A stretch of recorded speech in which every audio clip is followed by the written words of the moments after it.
Pourquoi c'était important de venir faire la formation aujourd'hui? Déjà, de sensibiliser aux chutes, c'est important. Enfin, nous, on a eu le cas concrètement sur notre exploitation, on en a un qui est tombé du toit, il n'y a pas longtemps.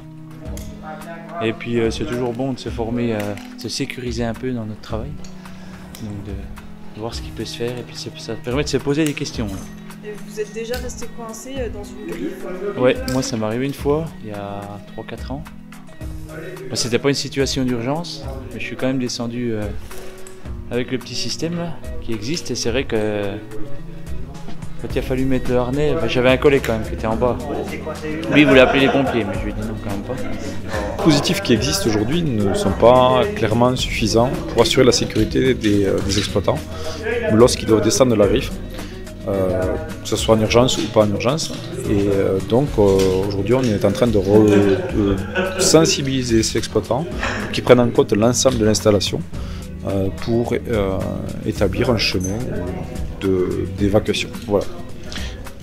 Par cette porte, en fait, ça nous permet d'aborder d'autres sujets de prévention en termes de chute, comme les accès aux griffes, mais aussi les accès au toit, les chutes de toit, l'utilisation d'échafaudage, l'utilisation d'échelles sur une exploitation. Voilà. Est-ce que tu avais déjà connaissance du matériel qu'il y avait dans ta griffe? Pas forcément, je savais pas trop, j'avais un sac où il y avait un harnais et puis une corde dedans, mais... Tu l'avais jamais ouvert? J'avais jamais ouvert. Est-ce que tu avais déjà pris connaissance du matériel qu'il y avait dans ta griffe? Non, pas du tout. Jamais. Il était dans la griffe, ça n'a jamais servi. La corde à la sortie du descendeur, donc la corde aval, celle qui va vous permettre de gérer la descente, et vous la ravalez au maximum. Vous mettez en tension déjà. Comme ça, avant de sauter, vous validez le point d'ancrage. Alors pour le coup là-haut, vous regardez le mousqueton, ok il est bien fermé, là je suis bien attaché, mon harnais, vous faites un check. C'est un coup d'œil, hein, c'est pas grand chose, mais faites-le.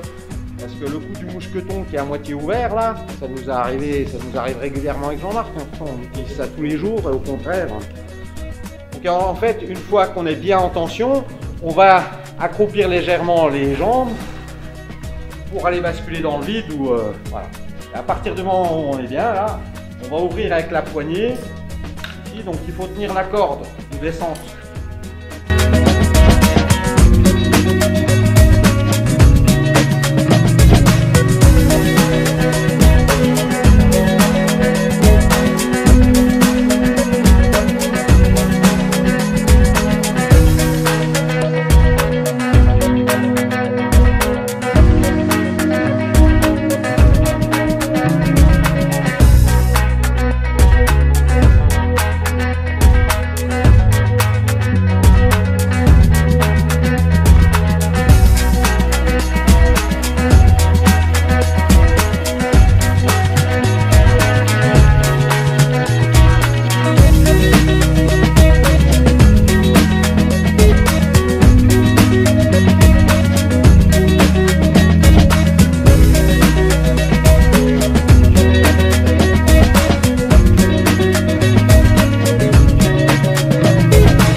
Matériel à utiliser pour descendre en sécurité?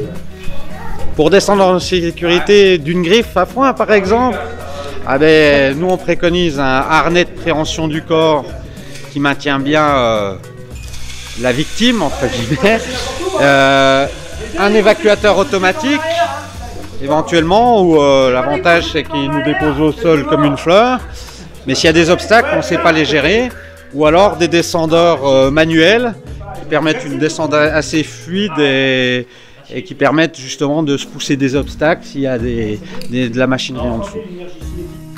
Est-ce que tu as une griffe dans ta ferme? Oui. Et est-ce que tu as déjà regardé le matériel qu'il y avait à l'intérieur? Pas du tout. Donc tu t'en as jamais servi? Pas du tout. Est-ce que tu vas peut-être investir dans un matériel qui soit plus adapté pour descendre en sécurité? Peut-être, ouais, au moins avoir un harnais qui vaille le coup. Et puis sinon le reste du système a l'air pas mal. D'accord. Et t'as appris des choses rappels vis-à-vis de la sécurité, et puis ouais, connaître ce qui peut exister, savoir comment sortir de situations qu'on n'a pas forcément pensé, parce que c'est des choses qui arrivent vraiment rarement. On pense pas forcément à mettre les choses en place au cas où.